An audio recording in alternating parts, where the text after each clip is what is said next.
Hello students, today I will explain second poem, An Elementary School Classroom in a Slum, that was composed by Stephen Spender. Stephen Spender was an English poet and an essayist. So in this poem, the poet deals with the theme of social injustice and class inequalities. The poet is deeply pained to see these dwarf-like kids studying in an elementary school. So dear students, in the first stanza, I will tell you, you will see, far far from gusty waves, these children faces. Means first stanza में poet describe कर रहा है physical appearance of the children, बच्चों की physical appearance को बता रहा है. And the poet begins by telling us, और पोएट स्टार्ट कर रहा है हमें ये बताते हुए that the slum is far from wide open spaces like the sea की तरह. अगर देखें ये ओपन स्पेसिस से बहुत दूर है उनका स्लम. स्लम होता है जैसे जहाँ पे जो लोग रहते हैं झुग्गी झोपड़ियों में रहने वाले, तो वहाँ पे इन बच्चों की कंडीशन को पोएट डिस्क्राइब कर रहा है. Like rootless weeds the hair torn round their pallor. Means आप इसमें देखेंगे द चिल्ड्रन आर अनवांटेड, जो बच्चे हैं वो अनवांटेड हैं, इनसिग्निफिकेंट हैं and unkempt like rootless weeds. Rootless क्या होता है? रूटलेस जिसमें जड़ें नहीं होती, वीड्स होता है अनवांटेड प्लांट. अ गर्ल, अब आप वहाँ पे देखेंगे टोल गर्ल, वहाँ पे एक लंबी सी लड़की has a weigh down head. Weigh down head क्या है इसमें? Means she is bend down with the trouble, वो मुसीबतों से ऑब्स्टेकल्स बाधाओं से घिरी हुई है. She has to face every day, जो वो डेली फेस कर रही है. इट मीन्स वो अपने सिर को झुकाए हुए बैठी है, सिर उसका भारी हो रहा है क्योंकि बिकॉज ऑफ पॉवर्टी और डेली की जो आने वाली प्रॉब्लम है इस वजह से वो सिर को झुकाए हुए बैठी है. सी इज़ बर्डन, मैंने आपको बताया बर्डन में वो क्यों है, आपको समझ लेना चाहिए. एंड अनदर बॉय, और दूसरा जो young boy is sitting at his desk, जो अपनी डेस्क पे बैठा हुआ है, रिसाइटिंग हिज लेसन, वो अपने लेसन को रिसाइट कर रहा है. He is under developed means उसकी बॉडी जो है ना ग्रोथ नहीं कर पाई है. एंड स्मॉल, और छोटा रह गया वो. एज ही हैज़ इनहेरिटेड, अब आप आगे देखेंगे इसमें इनहेरिटेड क्या होता है, विरासत में उसको मिला है हीज फादर्स बोन डिसीज, जिसको नाल्ड बोल रहा है, GNARLED. उसको ये वाली बीमारी अपने फादर से विरासत में मिली हुई है. देखो बच्चों, विरासत में किसी को प्रॉपर्टी कितनी मिल जाती है, लेकिन उसको विरासत में बीमारी मिली हुई है और उसकी वजह से उसकी बॉडी ग्रो नहीं कर पाई है. He is also as thin, कितना पतला, एज थिन एज पेपर के जैसा. एंड ही इज़ हंग्री, भूखा है. मेल नरिश्ड, बिल्कुल कुपोषण उसको हो गया है. And has small eyes like a rate, और उसकी आंखें छोटी हैं जस्ट लाइक ए रेट. अब आगे आप इसमें देखेंगे the classroom is poorly lit, वहाँ पे लाइट नहीं है. विद नो प्रॉपर लाइट और एयर, लाइट नहीं है ना हवा वहाँ पे है. However a young sweet boy, अब आप आगे इसमें देखेंगे एक प्यारा सा छोटा सा बच्चा सिट्स बैठा हुआ है unnoticed in the last row, last line में, at the back of the classroom, कहाँ? क्लासरूम के पीछे. ही इज़ ड्रीमिंग, अब देखिए उसका क्या सपना है, ऑफ चाइल्डहुड का वो सपना देख रहा है खेल में. On the branches of the tree, कहाँ है उसका ध्यान क्लास में ना होके ट्री के ब्रांचेस में है. और वो चाहता है हीज होम, अपना home, just like the squirrels क्या होता है? गिलहरी होता है, जो वहाँ पेड़ों पे उनका घर बना हुआ है, वो पेड़ों पे उछल रही हैं, खेल रही हैं और वो वहाँ पे देख रहा है उनको. और सपना है उसका कि काश मेरा भी ऐसा ही घर होता, और वो वहाँ से बच जाना चाहता है. From the dirty dark and dinghy classrooms, उस अंधेरे से भरे हुए क्लासरूम से वो बाहर जाना चाहता है, but it was not possible. Now next you will सी, आप देखेंगे कहाँ से इसमें देखना है आपको. ऑन सोर cream walls, donation Shakespeare's head, यहाँ से आप लास्ट तक देखेंगे stars of words, this is the stanza. तो आप देखेंगे इसमें वॉल्स आर डर्टी, जो दीवारें वो गंदी हैं. And have change to a colour that is describe, देखो कलर को कैसे डिस्क्राइब किया है, sour cream. Means the paint in the room, जो रूम में पेंट हुआ है, हैज़ फेडेड आउट, फेड हो गया है. And they denote the poverty, और वहाँ पे गरीबी है, केवल रूम के अंदर गरीबी की हालत है. There are posters on the wall, दीवार पे वहाँ पे पोस्टर्स लगे हुए हैं which have been donated by the rich, जो अमीर लोगों ने डोनेट किए हैं। They consist of Shakespeare set. अब आप उसमें देखेंगे कौन कौन से मैप लगे हुए हैं। वहाँ पे शेक्सपियर का पोर्ट्रेट लगी हुई है। स्काई, सुबह के टाइम का बिल्कुल स्काई ऐसे दिखाया है। Even a there is not a single patch of cloud, एक भी पैच वहाँ पे बादल का क्लाउड का नहीं है, बिल्कुल ब्लू स्काई दिखाया गया है। किस में दिखाया है? जो मैप दीवार के ऊपर लगे हुए हैं। अब देखिए रहते हैं जहाँ पे वो, वहाँ पे स्काई दिखता है ग्रे कलर का, और दिखा क्या रखा उनको? बिल्कुल ब्लू स्काई। और वन मोर पिक्चर, एक पिक्चर और वहाँ पे है टायरोलीज वैली। टायरोलीज वैली जो बिल्कुल फ्लावर से भरी हुई है, और फ्लावर तो उनकी लाइफ में है ही नहीं कहीं भी। And a building with a dome overlooking, और एक बिल्डिंग वहाँ पे दिखाई गई है जिसमें बहुत अच्छा लाइफ जीने वाले लोग रहते हैं, अमीर लोग रहते हैं।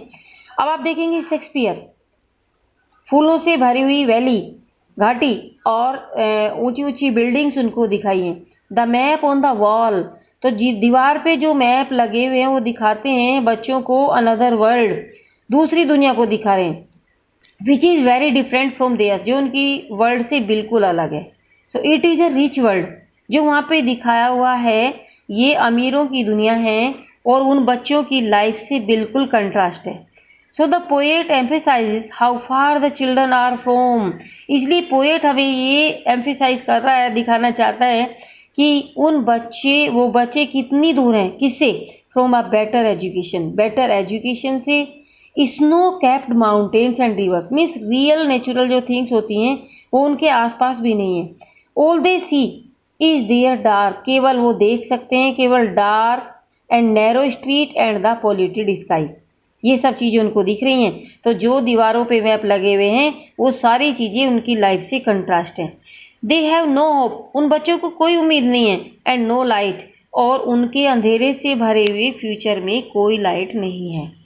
Now dear students, in the third stanza में आप देखेंगे श्योरली शेक्सपियर इज विक्ड। अब बच्चों आप देखना है इसको ध्यान से। शेक्सपियर इज विक्ड, एक बुरा सा आदमी जो दुष्ट है, एक बैड एग्जाम्पल है उनके लिए। क्यों? अब देखिए Shakespeare is a wise scholar person. Shakespeare ने बहुत सारी बुक्स लिखी हैं, नॉवेल्स लिखे हैं, पोएम लिखी हैं, तो means he is an educated person, वो एक एजुकेटेड पर्सन है। लेकिन जो बच्चे हैं जो वहाँ पे रूम के अंदर बैठे हुए हैं, they didn't know the ABC of any language, उन्हें किसी लैंग्वेज की स्टार्टिंग नॉलेज भी नहीं आती। तो ये कह सकते हैं कि शेक्सपियर उनके लिए कोई मीनिंगलेस है, उनको नहीं पता कौन है ये शेक्सपियर, होगा कोई, वो ऐसा मानते हैं। उनकी लाइफ से बिल्कुल कंट्रास्ट है। और जो मैप हैं वो उनके लिए बैड एग्जाम्पल है, क्योंकि बिल्डिंग्स उनमें उनको रहने के लिए कभी नहीं मिलने वाली। And the picture of love ships, और वहाँ पे शिप जहाज़ उनको दिखाए गए हैं, ब्राइट सन उनको दिखाया गया है। तो जब वो इन सारी सुंदर चीज़ों को देखेंगे वो बच्चे क्या करेंगे? They will try to steal, चोरी करने की कोशिश करेंगे। भाई उनको भी ना नया लाइफ चाहिए, इस तरह का अच्छा जीवन वो जीना चाहेंगे और उसके लिए वो चोरी करेंगे। However they do not even realise, और वो ये महसूस नहीं करते when a new day begins, कि कब उनका नया दिन स्टार्ट हो जाता है, क्योंकि वो अनक्लियर वर्ल्ड में रहते हैं और उनके चारों तरफ परपेचुअल डार्कनेस, परपेचुअल होता हमेशा रहने वाला अंधेरा। And their bodies are so thin, उनकी बॉडी इतनी पतली हैं that it seems as if their bones are peeping out, जैसे कि उनकी बॉडी से उनकी हड्डियां बाहर झाँक रही हैं स्किन से, ऐसा लगता है। And they see the world through broken glass and thus have an indistinct version of the world. और वन मोर थिंग, जो वो स्पेक्स पहने हुए हैं उनके स्पेक्स बिल्कुल वो रिपेयर नहीं हुए हैं और ऐसे लगते हैं जैसे टूटी हुई कांच की बोतल के टुकड़े, और जिससे वो आर पार कभी देख ही नहीं सकते। As they live in unclear world, मैंने आपको पहले ही बताया था कि वो अनक्लियर वर्ल्ड में रहते हैं। And have lived there since they were born, और कब से रह रहे हैं? जब से वो जन्म उनका हुआ है। It is better to show them, तो बेटर क्या है उनके लिए? To show them maps of other slums like theirs, उनको वही मैप दिखाई जाने चाहिए जिस तरह की वो स्लम्स में रहते हैं।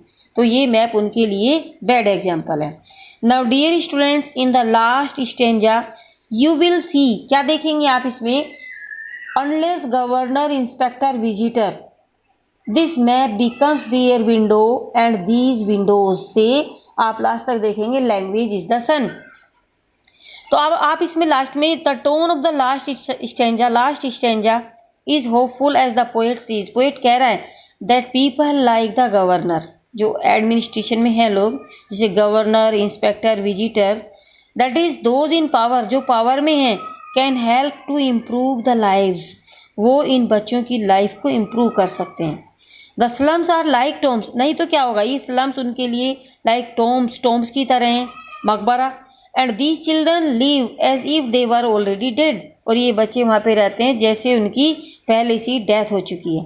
द पोएट रिक्वेस्ट कर रहा है the children to break free, इनको ब्रेक फ्री कर दीजिए, कहाँ से, फ्रॉम दीज स्लम्स, इन स्लम्स से। He wants the children to get an opportunity, वो चाहता है कि इन बच्चों को एक मौका मिले, टू रन फ्रीली, वो भागें यहाँ वहाँ ओपन स्पेसिस में, ग्रीन फील्ड्स में, ऑन गोल्डन बीचेस के ऊपर। और पोएट ये भी चाहता है कि आगे वो जाएं, because if they are given a better education, क्योंकि यदि उनको अच्छी एजुकेशन मिलेगी, then they will also have the opportunity, तो उनको ज़्यादा अच्छी अपॉर्चुनिटी मिलेगी to empower themselves with good speech, अच्छी स्पीच के साथ आगे बढ़ेंगे। Just like the sun empowers the earth, कैसे, जैसे अर्थ को लाइट मिलती है सन से। This articulation will ensure that they create history, और वो हिस्ट्री बनाएंगे for themselves and thus lead better life, इस तरह से उनका लाइफ अच्छा चलेगा। So dear students, now I will tell you poetic devices. Poetic devices कौन सी है इसमें, सिम्बॉलिक, नेक्स्ट है इसमें सिमली कहाँ पे, आप इसमें पहले तो सिंबल तो इसमें देखो है, ये जो मैप है इसमें ये लगा हुआ है, पोएट्री स्ट्रीकन है, lower class, while those who donate and are influential are born. Next इसमें सिमली कहाँ पे है, like rootless weeds, like bottle weeds, like catacombs, slum as big as doom. Metaphor भी है इसमें, red size, father snail disease, squirrels game, tree room, और last में इसमें आयरनी आप देखेंगे, on shore cream walls and stars of words. Now dear students, आगे इसमें आप और देख सकते हैं, रिपीटिशन है, फार, और इमेजरी भी है इसमें, जैसे गस्टी वेव्स, रूटलेस वीड्स। तो these are the poetic devices. And now I will tell you the important questions of this poem, जो एग्ज़ाम में आ जाते हैं CBSE बोर्ड में, तो आपको उनको ध्यान से पढ़ लेना है। जैसे नंबर 1 क्वेश्चन इसमें है, what message does Stephen Spender convey through the poem an elementary school classroom in slum. And next is, why does Stephen Spender say that the pictures and maps in the elementary school classroom are meaningless? And how does the poet describe the classroom walls? And last question, why Shakespeare is wicked for them? And map a bad example. So dear students, these are the questions. And if you like my video, please like, share and subscribe and comment also.